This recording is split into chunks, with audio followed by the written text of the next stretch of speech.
Hello, everyone. Thank you for coming to another VTSS seminar. We have the great pleasure to have Ilya Archakov and Marin Carrasco today. Ilya will talk about the Realized Similarity Index. If you have any questions, please feel free to ask your question at any point. The floor is yours, Ilya. Thank you. Thank you very much, Adriana. Thank you for invitation. So today I will talk about the work in progress, and the name of this work is also pretty preliminary. So the name is Realized Similarity Index. And I will talk about the new tool for robust estimation and robust inference for correlations. So I'm speaking from Toronto, Canada. So the York University is not the one in UK, but the one in Canada. So let me start. So let me introduce a little bit the topic of my talk. So I will talk about the measuring correlations, and the correlation is probably the most well-known, most typically used measure of statistical association between random variables. And this is a very broad topic in statistics with a very, very long history. So maybe the most popular measure of statistical association is a linear correlation measure or Pearson correlation measure. So which is probably the most default measure of correlation, represented typically as a scaled covariance measure between two random variables, scaled with corresponding standard deviations. And wherever we deal with multivariate statistics, wherever we have some multiple variables in our framework, so we directly or indirectly we deal with correlations, usually indirectly. So, and that's arise everywhere from simple linear regression model to some more complex algorithms in machine learning and statistical learning.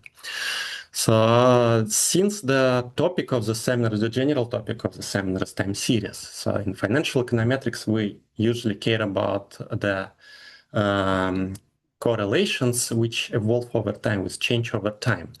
And there are multiple classes of dynamic covariance, dynamic correlation models suggested in financial econometrics, which are useful for portfolio management, risk management, hedging, option prices, pricing, measuring of systematic risk and systemic risk.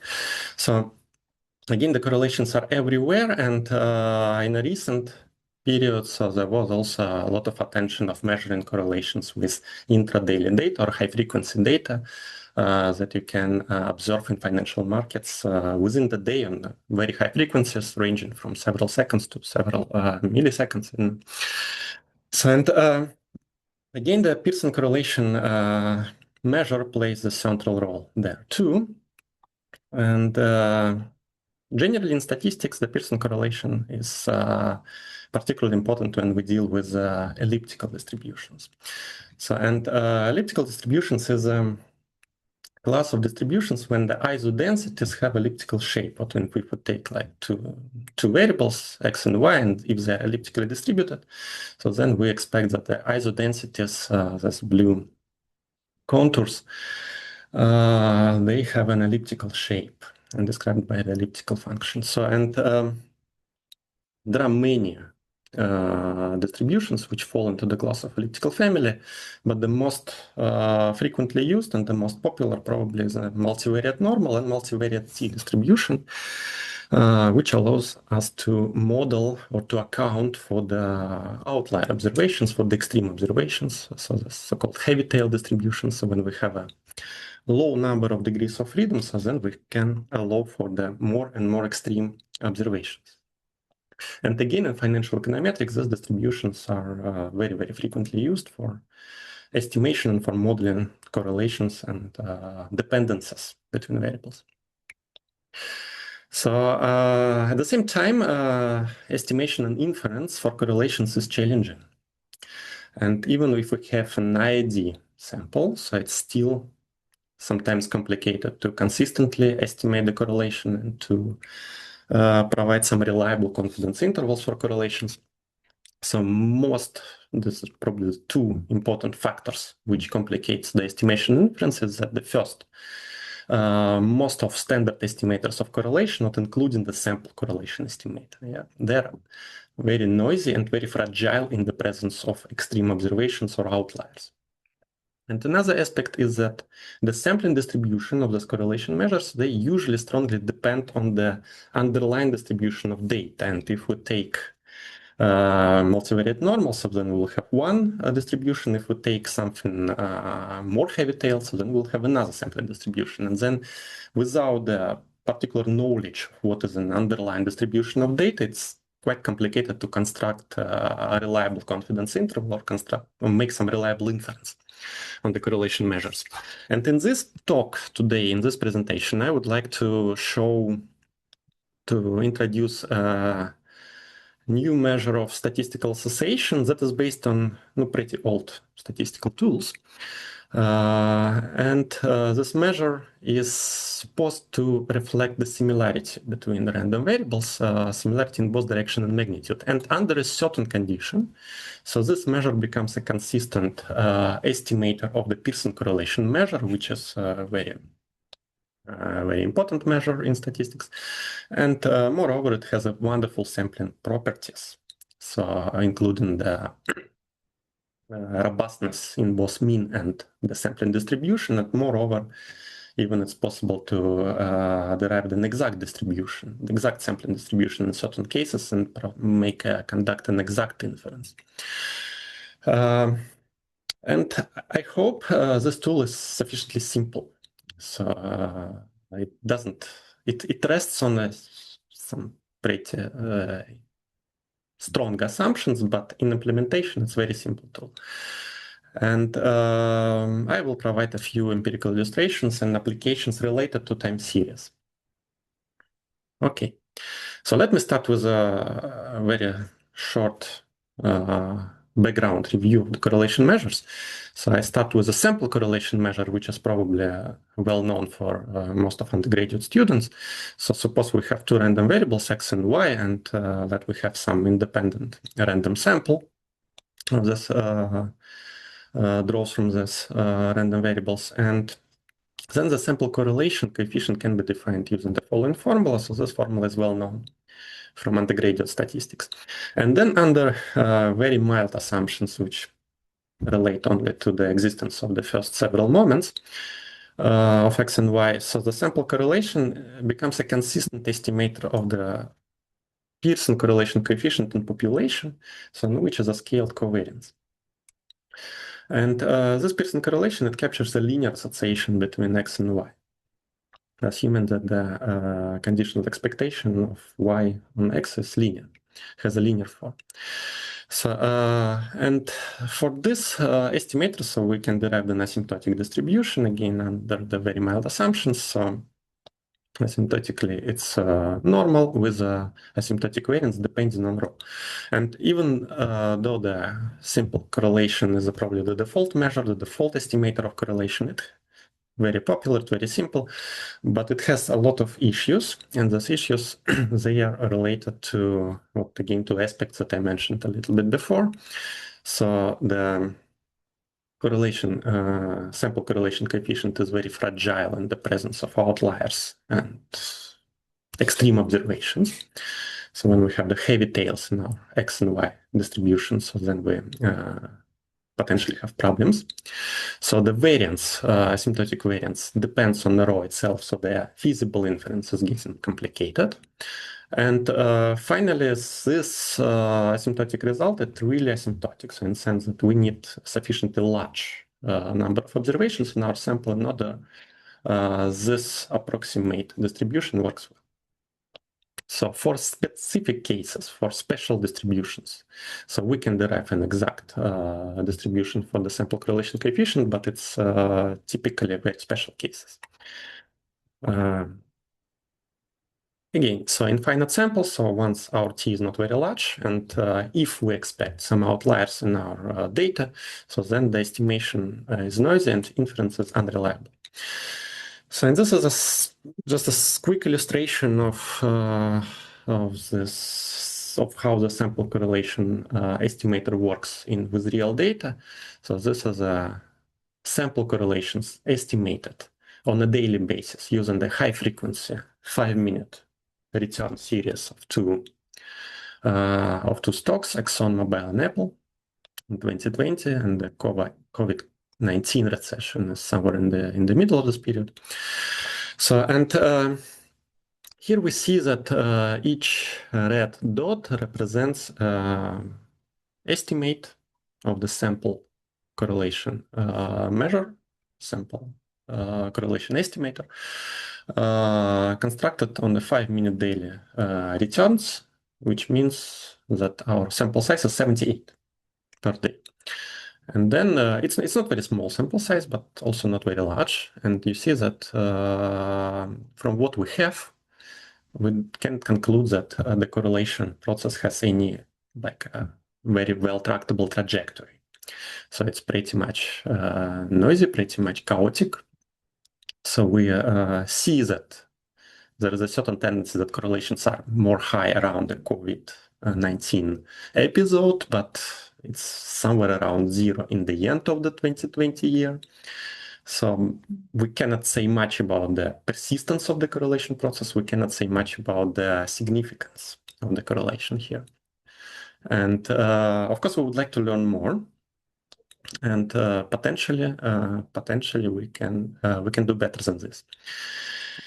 So, okay, so important contribution towards the feasible inference in the correlation and the reliable inference of correlations was made by Fisher more than 100 years ago in 1921. So Fisher suggested the transformation which now we know as a Fisher transformation. And this is a simple function just resembles a hyperbolic tangent function and has a very simple form. It's monotone transformation of the sample correlation coefficient, and upon this monotone transformation, asymptotically, our Fisher correlation sample correlation coefficient it's distributed as a standard normal distribution, so the asymptotic variance doesn't depend on the correlation level anymore. So the convergence to the asymptotic density is very quick, even for small samples.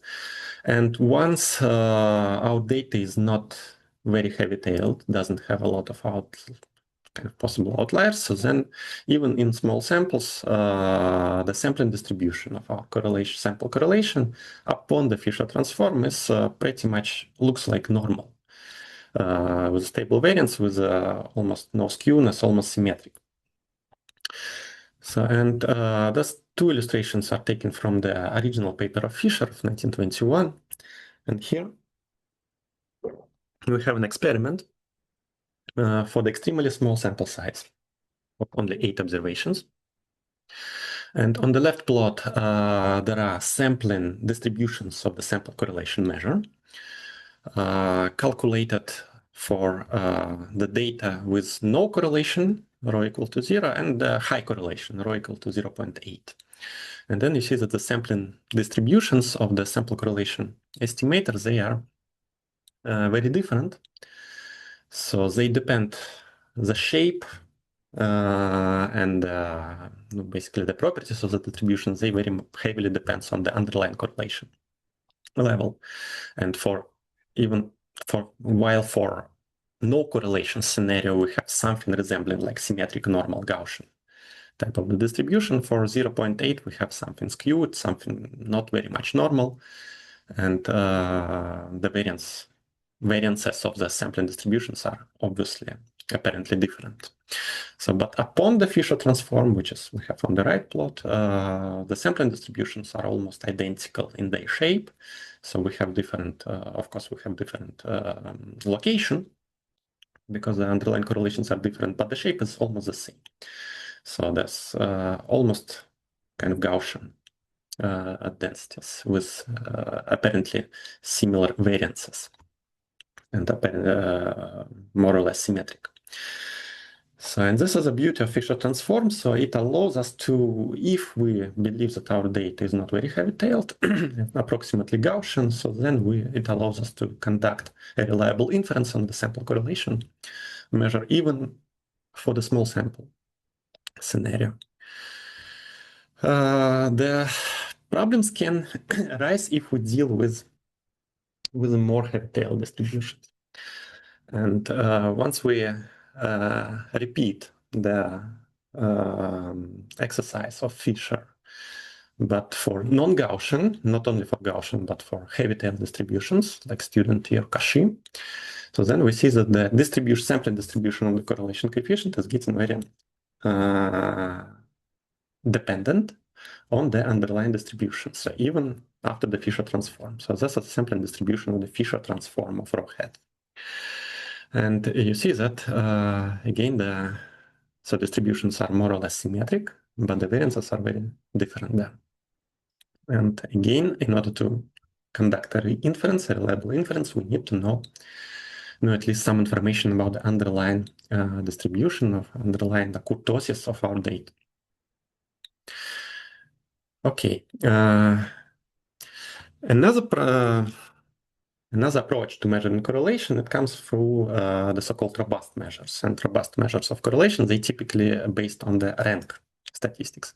And probably the most famous, among the most famous alternative measures of correlations, so-called robust measures, is a Kendall rank correlation coefficient, which is based on the sample measure of concordances or discordances of the pairwise observations in our sample.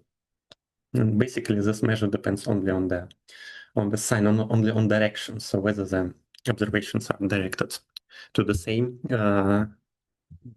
sign or not. And computing the statistics, we can convert the statistics to the in a way that it matches the Pearson correlation coefficient in case our data is distributed somehow elliptically. So in this transformation, this like kind of rescaling can be done through what's called Griner's equality, suggested again long ago for elliptical distribution by Griner. And using this transformation, so we can make the Kendall-Tau correlation consistent estimator of the Pearson correlation coefficient, which will be robust to outliers in contrast to the sample correlation coefficient. And this is a very nice property, but again, the problems come for the questions related to inference, because the sampling distribution for this type of correlation measures is a little bit more complicated. So there are also some alternative to the Kendall correlation, this quadrant-based estimators, which were recently became a popular tool in estimating the correlations in financial data, and the recent paper of Peter Hansen and Yao Lu is a good illustration of this. Okay, and again, as the robust measures are robust to the presence of extreme observations and outliers, but again, we might have some issues with the sampling distribution, especially if our sample size is not very large. In this case, the outcomes of our correlation estimation are getting very discrete, and this is what we have for the small samples, like when we have like 8 observations or so. So the correlations estimated using the Kendall estimator, so they are really look a little bit discrete and doesn't look like a normally distributed. The situation is getting much better for the larger samples, but again, we see that the variance is not very stable once we move from less heavy to more heavy tail distributions. And the estimator that I would like to suggest today, and I would like to discuss today, is estimator which is based on the quantity introduced many years ago in the beginning of 20th century by the Thorndike. And originally the measure was called a resemblance measure. So this measure is based on the following quantity, which we can call the resemblance. And this quantity was suggested in the manuscript Measurement of Twins. Probably it was not a paper, probably it was like a manuscript, like a short book written by Thorndike, and he used this measure as a measure of correlation, not a Pearson correlation, but some alternative correlation. So it was a synonym for coefficient of correlation. And the idea of this measure is that it, like a correlation coefficient, it also exists on the closed interval between -1 and 1. So the values that this RT can take, they are pretty much confined.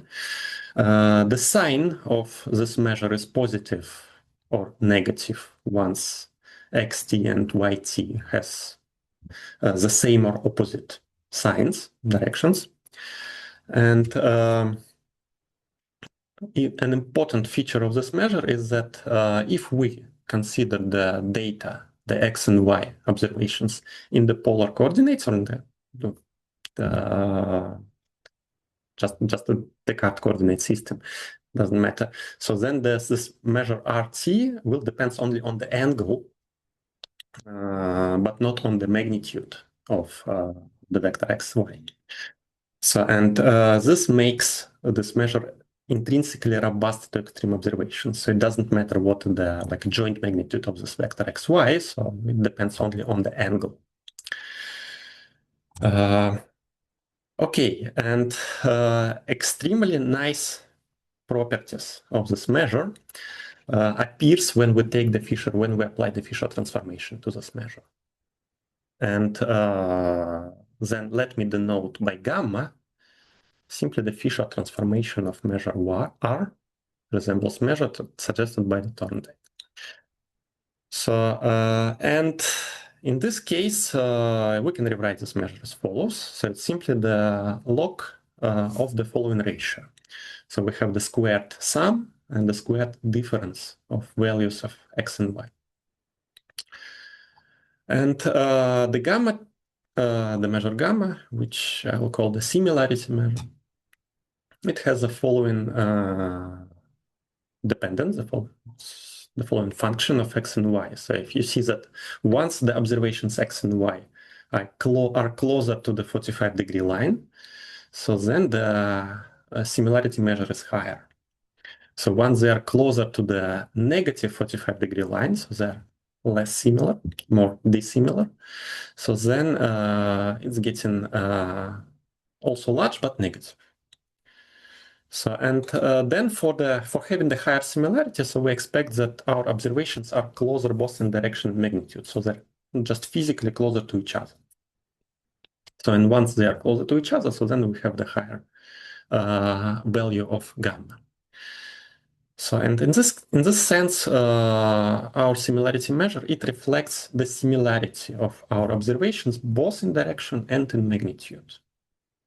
And once we have the perfect similarity, so when they're exactly the same, so then we have possibly the highest value. Okay, and the most interesting thing about this measure is that it has extremely nice properties under the assumption of elliptical distribution of our data. And once the variances of x and y are equal. So I will call this case the elliptical case with homogeneous variances. Of course, this is a very special case, but in this case, we have extremely nice and extremely elegant statistical properties for the similarity measure. So it can be shown, and partially this is an extension of the early result of Ronald Fisher from 1919, sorry. So, and then the result can be formulated as follows. So suppose we have a random vector, which is elliptically distributed, which has a zero mean, and homogeneous variances. And then the similarity measure gamma, introduced in a way shown in this slide. So it has a known distribution, with the center of this distribution is exactly at the Fisher transform of Pearson correlation coefficient, and the variance of this distribution is fixed, constant, doesn't depend on the correlation level. So, and the distribution is very nice because it's symmetric, and the characteristic function of the distribution also has a very similar form. So, okay, and now let me introduce what I call the realized similarity estimator. So in case we have a random sample of data taken from elliptical distribution with zero mean and some variance, suppose homogeneous variances for now. So then we can construct the realized similarity estimator as follows. So it's simply the moment-based estimator. It's a simple sample average of similarity measures calculated for each pair of observations contained in our sample. So it's a simple sample averages of gamma t. And then it's extremely easy. So using the result in this proposition, it's extremely easy to derive various properties of this estimator. So we immediately have the asymptotic distribution of this estimator, which is normal and invariant from the correlation level. So the asymptotic variance is fixed. And moreover, for finite t, so we can calculate the characteristic function of the realized similarity estimator by just taking the finite convolution of the characteristic function of gamma t. So, and in this case, the characteristic function is also explicitly obtained. So then the sampling distribution of gamma t hat, so this realized similarity estimator, is available in semi-explicit form through by characteristic function for any finite t, and for infinity for asymptotic scenarios we also have a pretty clear result. And so we can conduct both exact or asymptotic inference. So we also can rely on asymptotic inference for pretty low t, because the convergence to the asymptotic distribution is very high, probably as high as of the Fisher transform of the sample correlation for the Gaussian data. So this is an illustration of this exact distribution for gamma t for the standardized realized estimator gamma t hat. So, and you see that this distribution is somewhat similar to the t distribution. So it's symmetric, it's pretty much looking like a Gaussian distribution, but has a heavier tails for the small in the small samples. But the convergence is much quicker for the normality, for the standard normal.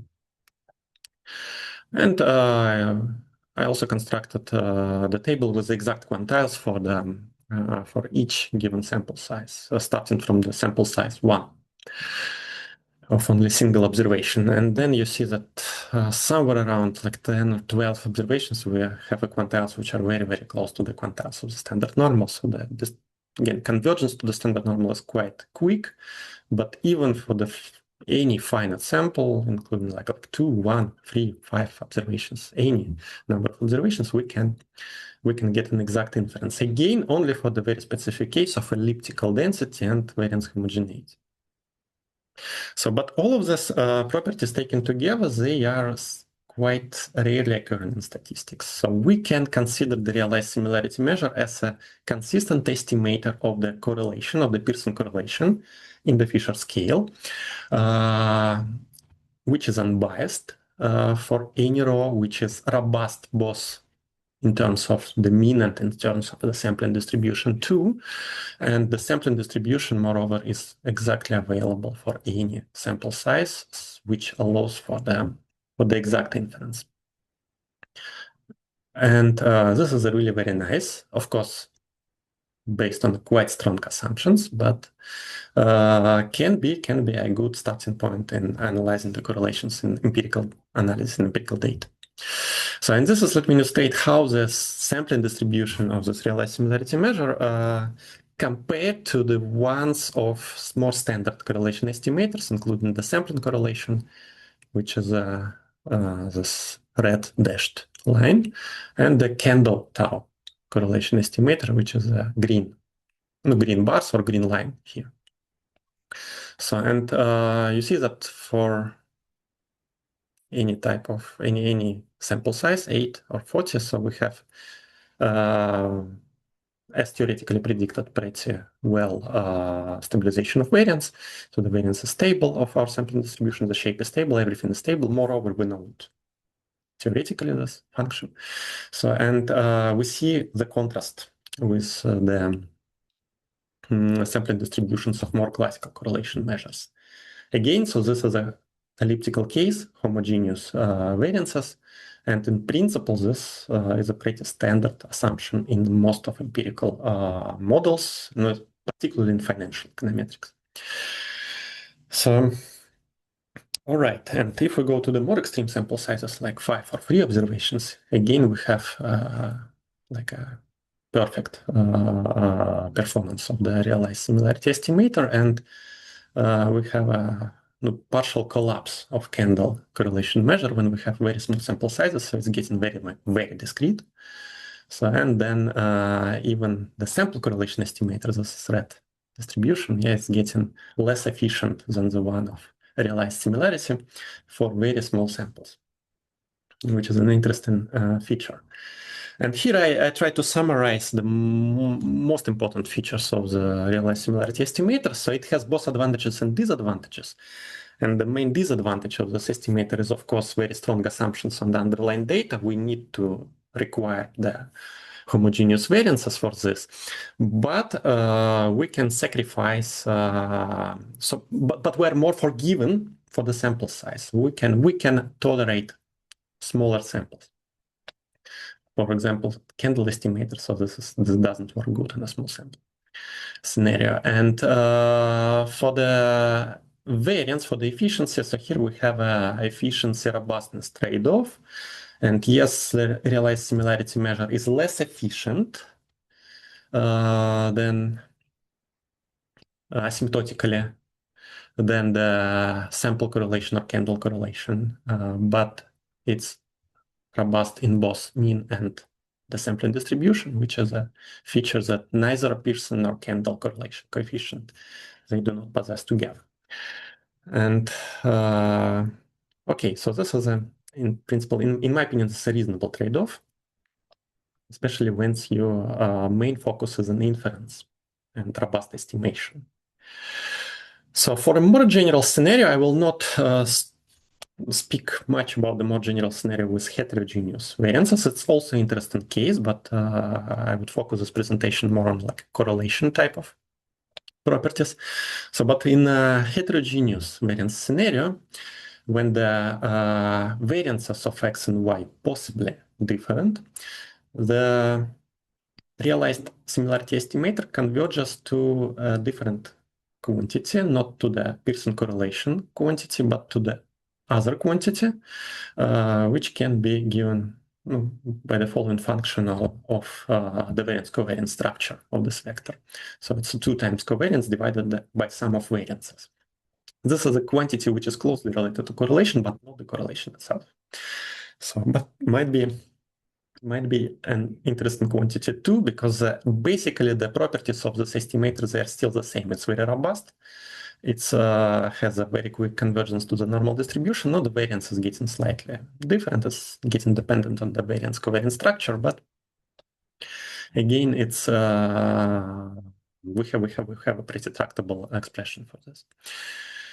So, and what I want to mention for the more general scenario, even though in general scenario when the variances are heterogeneous and we converge, our estimator converges not to Pearson correlation, but to some other quantity. So we still can interpret this quantity as something related to correlation, to Pearson correlation measure, particularly. So this quantity is always lower bound of the magnitude for the Pearson correlation. So this quantity cannot be higher in magnitude than the Pearson correlation measure. So then wherever we are not sure that our variances are exactly the same, so then we can say, okay, our realized similarity estimator at least target the minimal possible asymptotical quantity of the correlation, so lower bound. And moreover, the variance asymptotic variance of this estimator is never exceeds the asymptotic variance of the realized similarity in case of variance homogeneity. So once we rely on the variance homogeneity, so then we can interpret this as a conservative estimator of the lower bound of correlation with the most conservative asymptotic variance, most conservative inference. So which is, again, not exactly about the correlation, but can be informative, can be useful in certain applications. For example, when we want to test whether our correlation, for example, is significantly different from zero. So then we can still work with realized similarities with a conservative estimation and inferential tool. So what if we want to target the Pearson correlation and we are not sure that our variances are homogeneous? In this case, we can rescale our sample with using some measures of standard deviation of some variance of x and y.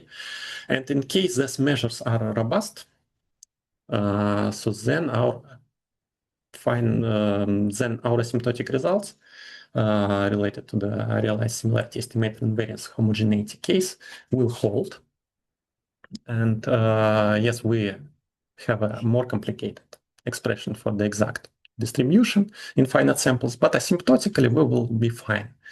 And we still can rely on the asymptotic result for the variance homogeneity case in this once we devolatilize our data. So, alternatively, we can use some exogenous information about the variances of our data, of our variables. So, and in financial econometrics, and in the context of financial data, very often this information can come from models, from dynamic models like multivariate Gauge model, multivariate stochastic volatility models, or HAR models, which can give you some measure, some projection of volatilities of expected variances of your data for a given day or for a given period of time.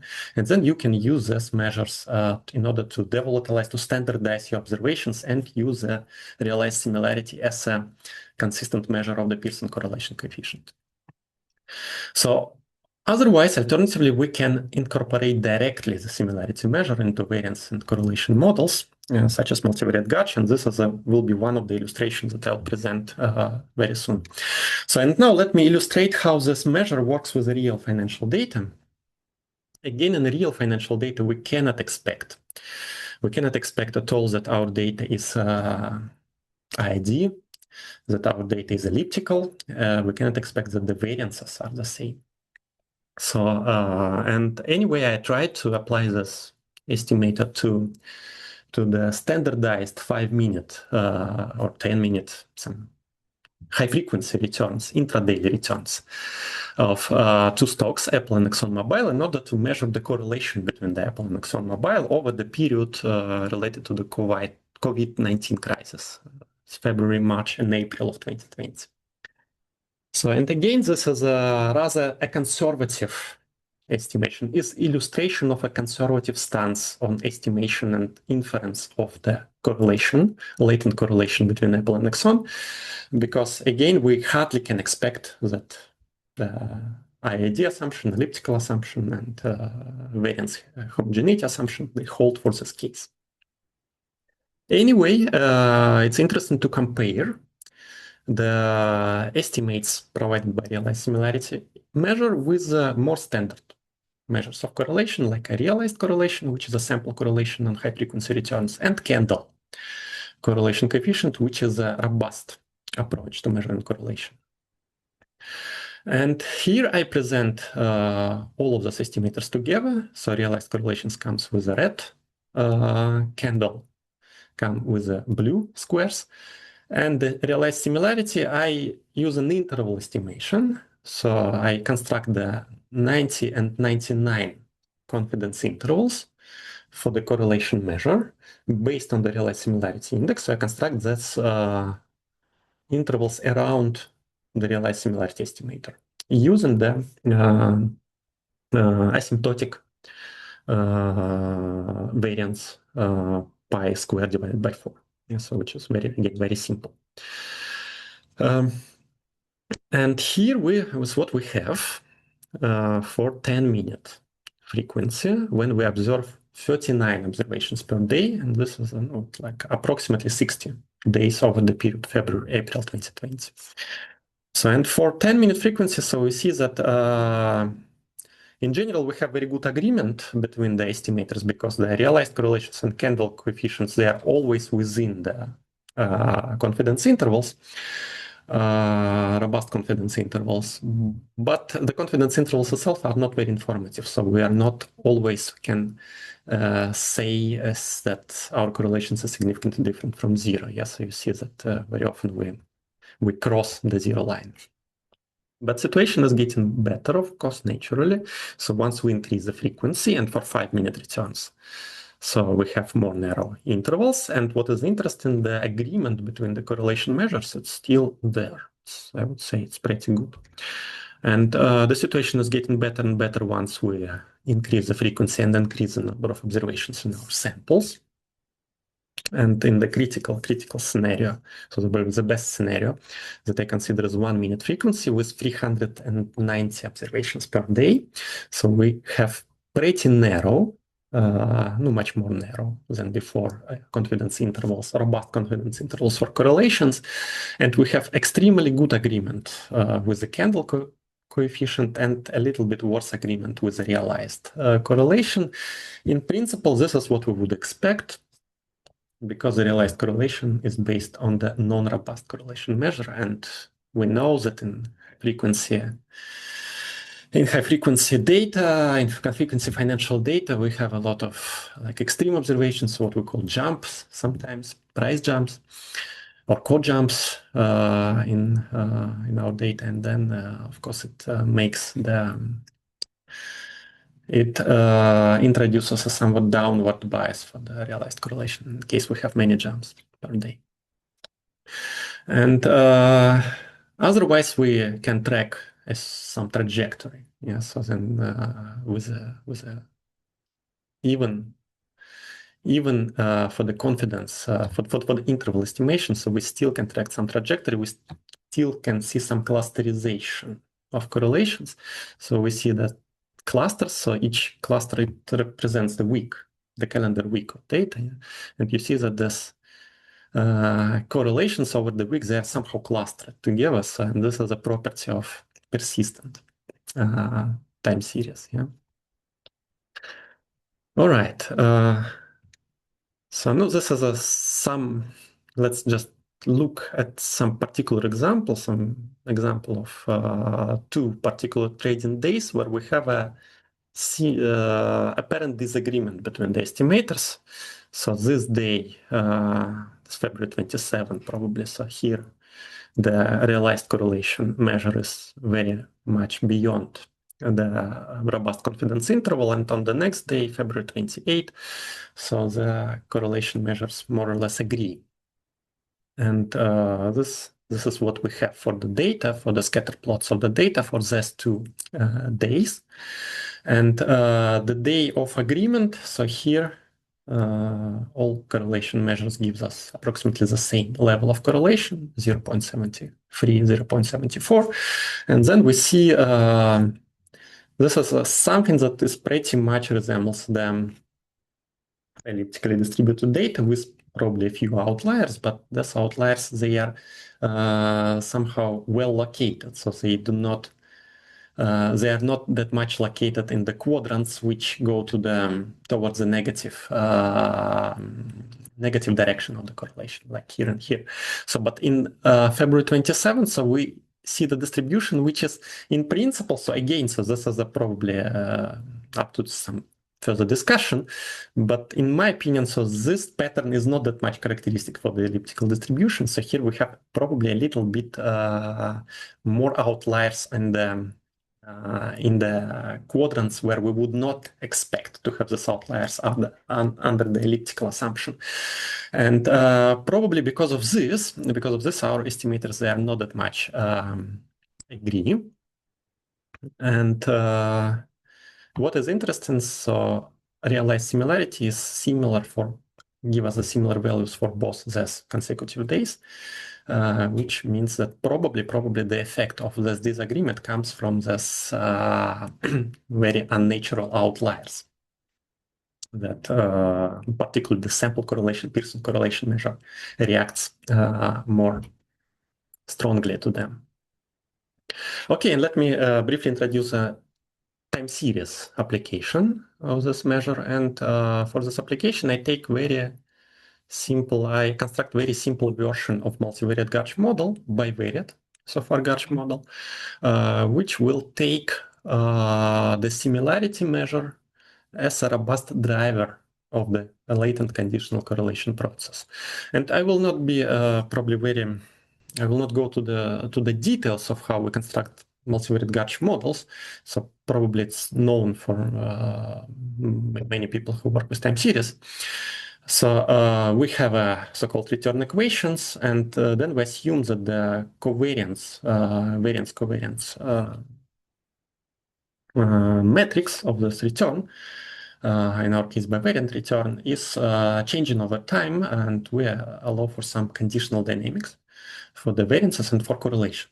Then let the node by zt is what we call residuals or standardized returns which are devolatilized, standardized, and assume that those returns are elliptically distributed with some correlation matrix CT.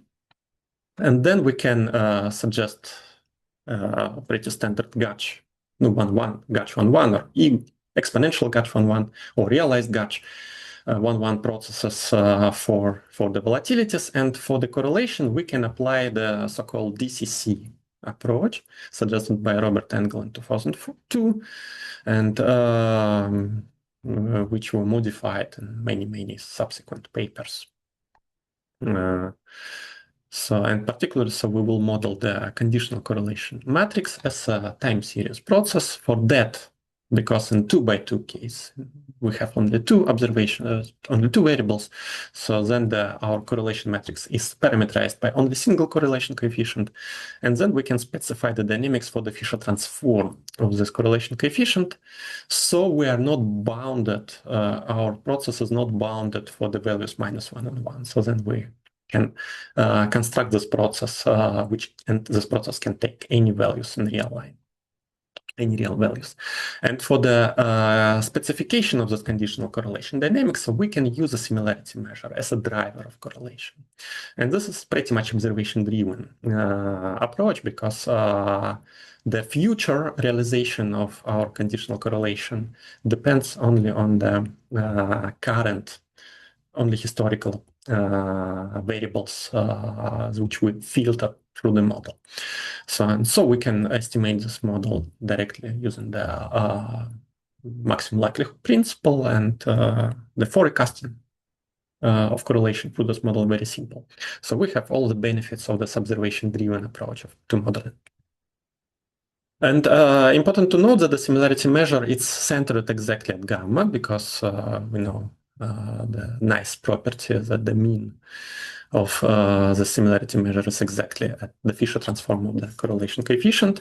So once our distribution is elliptical, so we are fine, because the variance homogeneity is assumed intrinsically in this model, as long as we devolatilize our returns.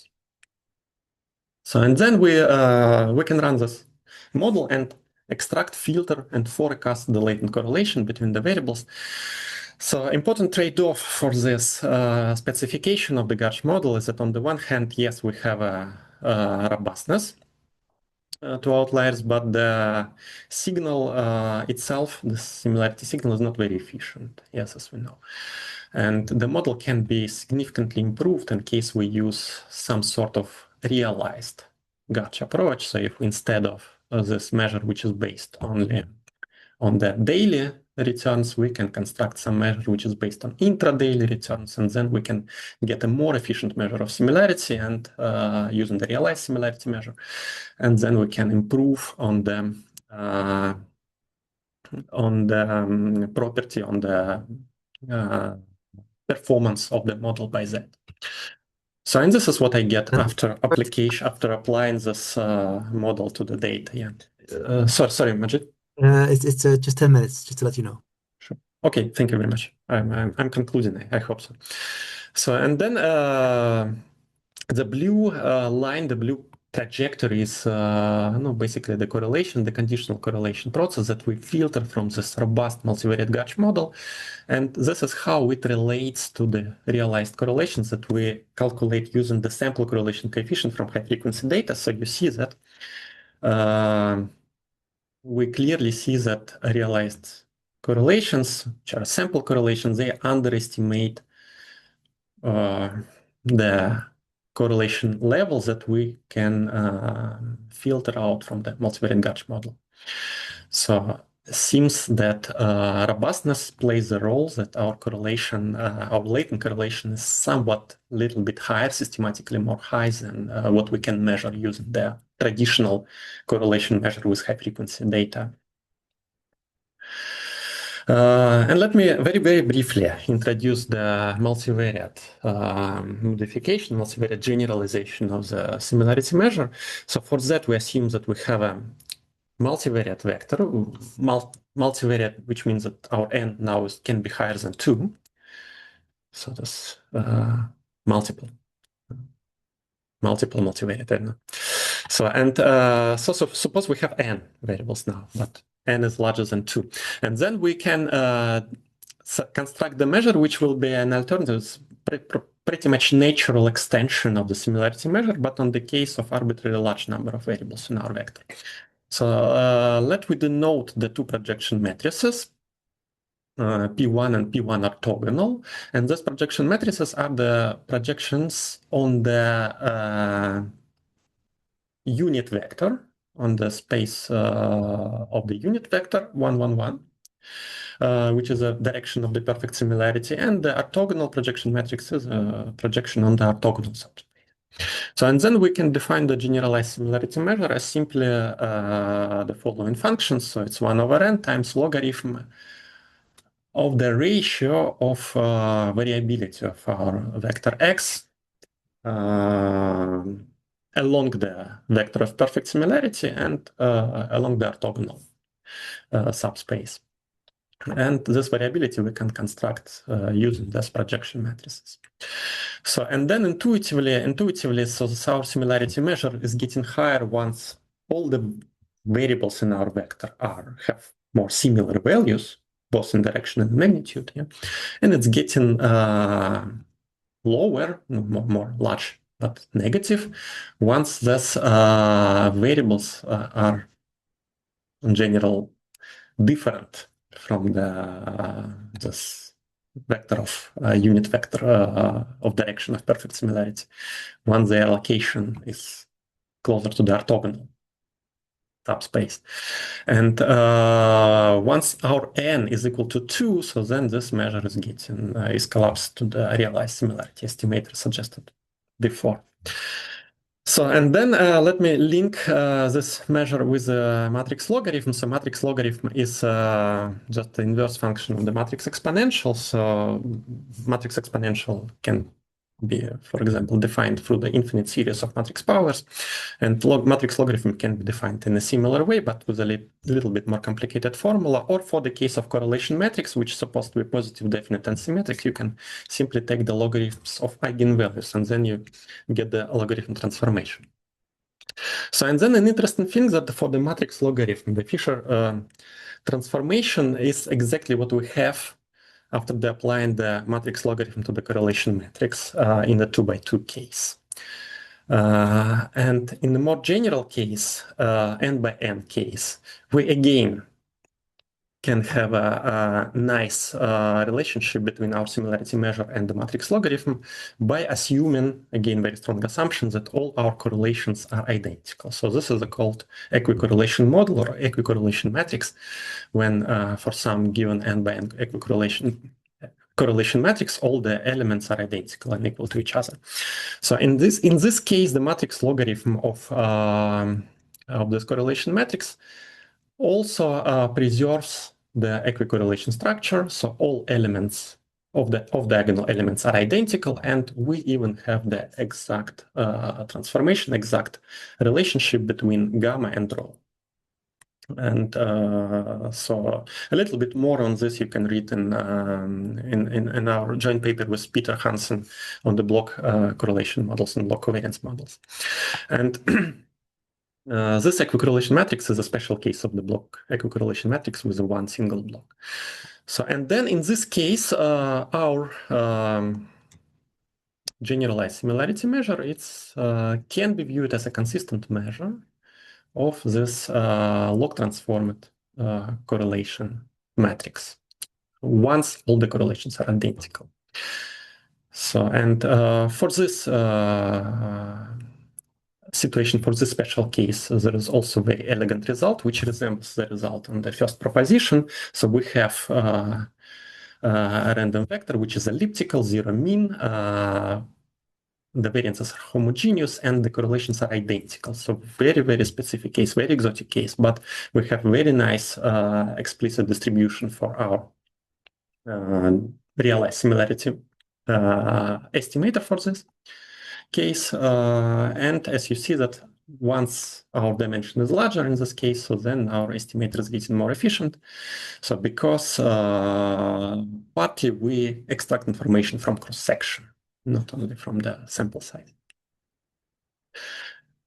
And this is also reflected in the asymptotic distribution. So now it's p squared divided by 2n. So then once n is getting larger, so then we have more efficient estimator asymptotically. And now let me just very, very, very briefly, I have maybe 3 minutes more. So conclude with a robust multivariate gauge model for the special case when we might have more than 2 assets, n assets, and the equicorrelation structure is assumed.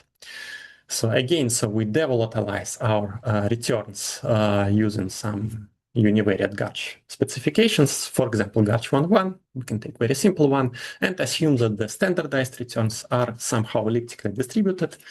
By construction, the variances are identical, and by assumption, correlations are identical too. So, and then we can use the DCC model with a block assumption or with the equicorrelation assumption. So this model was firstly introduced in the paper of Engel and Kelly, which is called dynamic equicorrelation model. And we also, with Peter Hansen and Asger Lunde, we suggested the realized version of the similar framework. And let's consider the robust version of this model. So for that, we can specify the only single correlation equation because we have only single correlation coefficient here.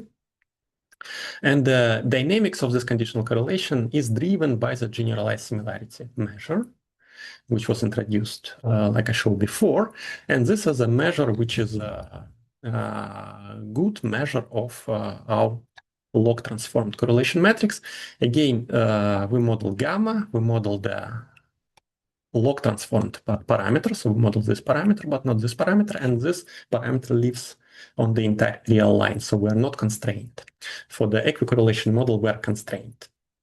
So the correlation cannot take values larger than 1 and smaller than -1 divided by n-1, something like this.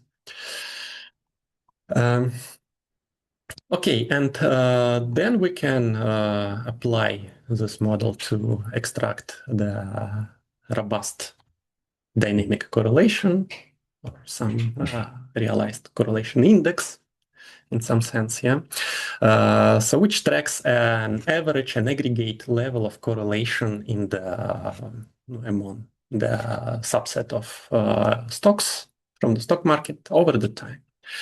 And this blue line is exactly what we estimate using the robust multivariate gauge model with equicorrelation measure. So this is an equicorrelation index. And the gray lines is average realized correlations. And then you see again, we're slightly, probably slightly above the time varying mean of the realized correlations. So, and then we have pretty good match with the different events that happen in the market over this period of almost 16 years of data. And if we compare our measure with non-robust equicorrelation model, so the one of Engel and Kelly, DECO model, DCC DECO model, so which in this plot is depicted with a red line with a red color. So then we see that they are similar but not always agree, and we have significant disagreement over the turbulent periods of crisis, after crisis period, somewhere between the financial crisis 2008, 2009 and European debt crisis. We have a lot of disagreement between the red and blue estimates. We also have some disagreement during the COVID period. So the DECO overestimates the correlation in the COVID period, and we somewhat underestimates, maybe we match it better.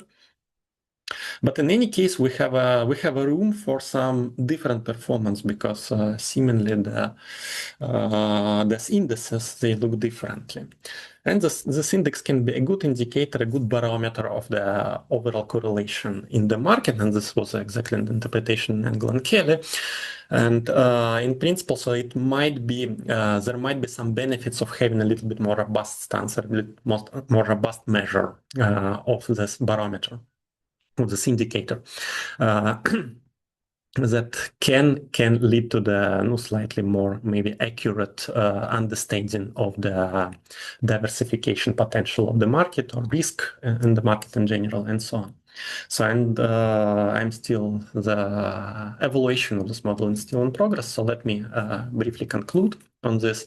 So I suggest a realized similarity estimator, which is a new, simple, but robust measure of association between random variables and under certain assumptions, variance homogeneity particularly, the most strong one. So this measure is a consistent estimator of the Fisher transform of the Pearson correlation measure. So, and that makes this estimator, this measure, potentially a simple and convenient tool for robust and sometimes exact inference for correlations with a very relatively weak assumption on the underlying distributions. So we can conduct an interval estimation for correlations. We can conduct what is called the real-time estimation of correlation because the statistical structure of our estimator is very convenient, very simple, just a sample average. Yeah.